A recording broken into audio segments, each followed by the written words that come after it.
नमस्कार दोस्तों, स्वागत है आपका अपने यूट्यूब चैनल तैयारी जीके पर। दोस्तों, एयरफोर्स और नेवी एग्जाम 2021 के लिए इस वीडियो में हम लोग जीके के मोस्ट इंपोर्टेंट 20 क्वेश्चन को सॉल्व करेंगे। ये सभी क्वेश्चन सिलेक्टेड हैं और ऐसे प्रश्न डायरेक्टली आपसे एग्जाम में पूछे जाएंगे। तो दोस्तों, वीडियो लास्ट तक जरूर देखना। और दोस्तों, आज के सभी क्वेश्चन का PDF लिंक डिस्क्रिप्शन बॉक्स में मैं डाल दूंगा, तो आप लोग वहाँ से जाकर डाउनलोड कर लेना। तो चलिए शुरू करते हैं। फर्स्ट क्वेश्चन कर लेते हैं। फेसबुक एशिया में अपना पहला डाटा सेंटर कहाँ स्थापित कर रहा है? तो ये कहाँ स्थापित कर रहा है? सही आंसर है option A, Singapore. Next question कर लेते हैं। क्वेश्चन नंबर 2, निम्नलिखित में से किस प्रकार का वन भारत में सर्वाधिक क्षेत्र में पाया जाता है? सही आंसर है ऑप्शन बी, उष्णकटिबंधीय शुष्क पर्णपाती वन। नेक्स्ट क्वेश्चन कर लेते हैं। क्वेश्चन नंबर 3, पाकिस्तान के किस शहर में गुरु नानक महल स्थित है? पाकिस्तान के किस शहर में गुरु नानक महल स्थित है? सही आंसर है ऑप्शन डी, नरौल। ओके, नरौल शहर में गुरु नानक महल स्थित है। नेक्स्ट क्वेश्चन कर लेते हैं। क्वेश्चन नंबर 4, माउंट एवरेस्ट चोटी को फतह करने वाले पहले HIV संक्रमित पर्वतारोही कौन हैं? तो कौन है?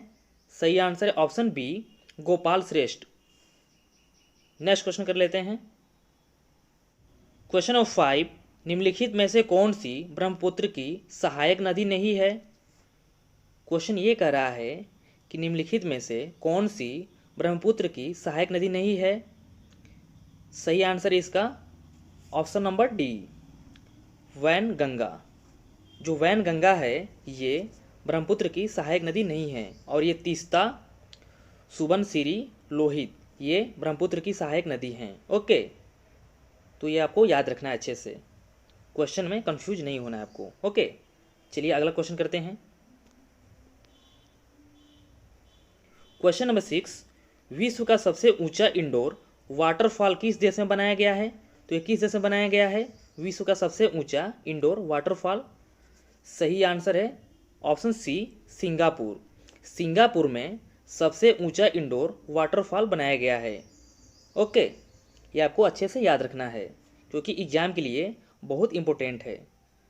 मैं जितना क्वेश्चन करा रहा हूँ ये सभी क्वेश्चन रिपीटेड क्वेश्चन हैं, तो आप लोग इसे अच्छे से तैयार कर लीजिए, क्योंकि जब पेपर होने वाला है एयरफोर्स का तो उसमें ये क्वेश्चन डेफिनेटली पूछे ही जाएंगे। तो आप लोग अच्छे से नोट्स बनाकर तैयार करते रहिए। ओके, चलिए अगला प्रश्न करते हैं। क्वेश्चन नंबर 7, इंदिरा मेरी यूनिवर्सल विधवा पेंशन योजना किस राज्य में शुरू की गई है? तो किस राज्य में शुरू की गई है? सही आंसर है ऑप्शन ए, असम। असम राज्य में इंदिरा मेरी यूनिवर्सल विधवा पेंशन योजना शुरू की गई है। और असम की राजधानी क्या होती है? तो असम की राजधानी होती है दिसपुर। ये भी आपको याद रखना है। चलिए अगला क्वेश्चन कर लेते हैं। क्वेश्चन नंबर 8, विश्व में दूसरा सर्वाधिक कच्चा इस्पात उत्पादक देश कौन है? ये कौन सा देश है? सही आंसर है ऑप्शन ए, भारत। भारत जो कि विश्व में दूसरा सर्वाधिक कच्चा इस्पात उत्पादक देश है। और पहले नंबर पर कौन है? तो पहले नंबर पर चीन है। पहले नंबर पर चीन है और दूसरे नंबर पर भारत। ये आपको अच्छे से याद रखना है, इसमें कंफ्यूज नहीं होना है आपको। चलिए अगला क्वेश्चन कर लेते हैं। क्वेश्चन नंबर 9 कर लेते हैं। श्री चैतन्य सांस्कृतिक विश्व धरोहर केंद्र कहाँ स्थापित किया जाएगा? तो ये कहाँ स्थापित किया जाएगा? सही आंसर है ऑप्शन डी, मायापुर। मायापुर में स्थापित किया जाएगा। चलिए अगला क्वेश्चन कर लेते हैं। अगला क्वेश्चन क्या कर रहा है? क्वेश्चन नंबर 10, निम्नलिखित में से कौन सी फसल राष्ट्रीय खाद्य सुरक्षा मिशन यानी NFSM से आच्छादित है? सही आंसर है ऑप्शन डी, उपयुक्त सभी। दलहन, मोटा अनाज, चावल और गेहूं, ये जो तीनों फसल हैं ये राष्ट्रीय खाद्य सुरक्षा मिशन से आच्छादित हैं। ये आपको अच्छे से याद रखना है। ओके, चलिए अगला क्वेश्चन कर लेते हैं। अगला क्वेश्चन क्या कर रहा है? क्वेश्चन नंबर 11, अंधेर नगरी नाटक के रचयिता हैं। जो अंधेर नगरी नाटक है इसके रचयिता कौन हैं? सही आंसर है ऑप्शन बी, भारतेंदु हरिश्चंद्र। भारतेंदु हरिश्चंद्र अंधेर नगरी नाटक के रचयिता हैं। ये क्वेश्चन बहुत बार एग्जाम में रिपीट हुआ है, तो आप लोग इसे अच्छे से तैयार कर लीजिएगा। ये question very very most important question है, तो आप लोग इसे अच्छे से तैयार कर लीजिएगा। ओके, चलिए अगला क्वेश्चन कर लेते हैं। क्वेश्चन नंबर 12 क्या कह रहा है? कृषि मूल्य आयोग की स्थापना किस वर्ष की गई? कृषि मूल्य आयोग की स्थापना किस वर्ष की गई थी? सही आंसर है ऑप्शन बी, सन 1965 में। 1965 में कृषि मूल्य आयोग की स्थापना की गई थी। नेक्स्ट क्वेश्चन कर लेते हैं। क्वेश्चन नंबर 13, प्रधानमंत्री फसल बीमा योजना का शुभारंभ हुआ? प्रधानमंत्री फसल बीमा योजना का शुभारंभ कब हुआ? सही आंसर है ऑप्शन सी, 18 फरवरी 2016 को। 18 फरवरी 2016 को प्रधानमंत्री फसल बीमा योजना का शुभारंभ हुआ। ये भी क्वेश्चन आपके एग्जाम के लिए इम्पोर्टेंट रहेगा, तो आप लोग इसे अच्छे से तैयार कर लीजिए। ओके, चलिए अगला क्वेश्चन देखते हैं। अगला क्वेश्चन क्या है? क्वेश्चन नंबर 14, सुहाग नगरी नाम से प्रसिद्ध है? सही आंसर है ऑप्शन सी, फिरोजाबाद। जो फिरोजाबाद है ये सुहाग नगरी नाम से प्रसिद्ध है। नेक्स्ट क्वेश्चन कर लेते हैं। क्वेश्चन नंबर 15, हस्तशिल्प के अंतर्गत आने वाली चिकनकारी का कार्य मुख्य रूप से किया जाता है? सही आंसर है option C, Lucknow. Next question कर लेते हैं।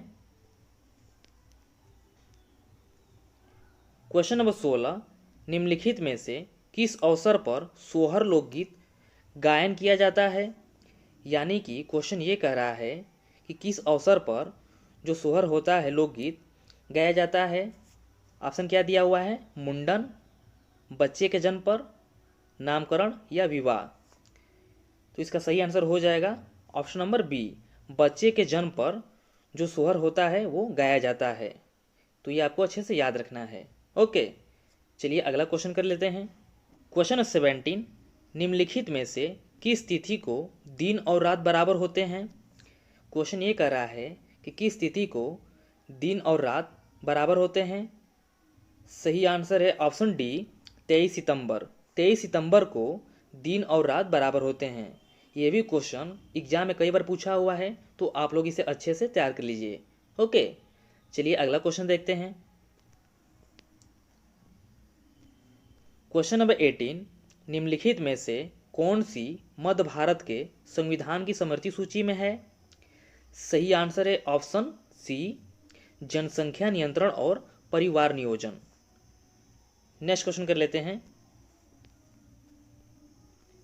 क्वेश्चन नंबर 19, किसी भी राज्य में धन विधेयक प्रस्तुत किया जा सकता है? सही आंसर क्या है इसका? सही आंसर है ऑप्शन सी, केवल विधानसभा में। केवल विधानसभा में धन विधेयक प्रस्तुत किया जा सकता है। यह भी इंपॉर्टेंट क्वेश्चन है आपके एग्जाम के लिए, तो आप लोग इसे अच्छे से तैयार कर लीजिए। चलिए अगला क्वेश्चन देख लेते हैं। क्वेश्चन नंबर 20, 1945 में आज़ाद हिंद फौज की ओर से लाल किले के मुद्दे में पैरवी कर रहे वकीलों की अध्यक्षता किसने की थी? तो किसने की थी? सही आंसर है ऑप्शन सी, भूलाभाई देसाई। तो फ्रेंड्स आज के लिए इतना ही, और मैं जितना क्वेश्चन कराया हूँ, मैं 20 क्वेश्चन कराया हूँ। ये सभी क्वेश्चन का आंसर आपको कमेंट बॉक्स में बताना है। आप देखिए चेक करके कि आप 20 क्वेश्चन में से आपका कितना का आंसर सही होता है। तो आप लोग कमेंट बॉक्स में कमेंट करके ज़रूर बताइए कि 20 क्वेश्चन में से आपका कितना स्कोर आ रहा है। 15, 12, 10 मतलब कितना आ रहा है, आपको कमेंट करके बताना है। तो आज के लिए इतना ही, फिर मिलते हैं नेक्स्ट वीडियो में। और वीडियो पसंद आए तो वीडियो को लाइक कीजिए और अपने दोस्तों को शेयर करिए जिनका भी एयरफोर्स नेवी का एग्ज़ाम है, तो उनके लिए ये क्वेश्चन बहुत ही इंपॉर्टेंट रहने वाले हैं। तो आज के लिए इतना ही, थैंक यू।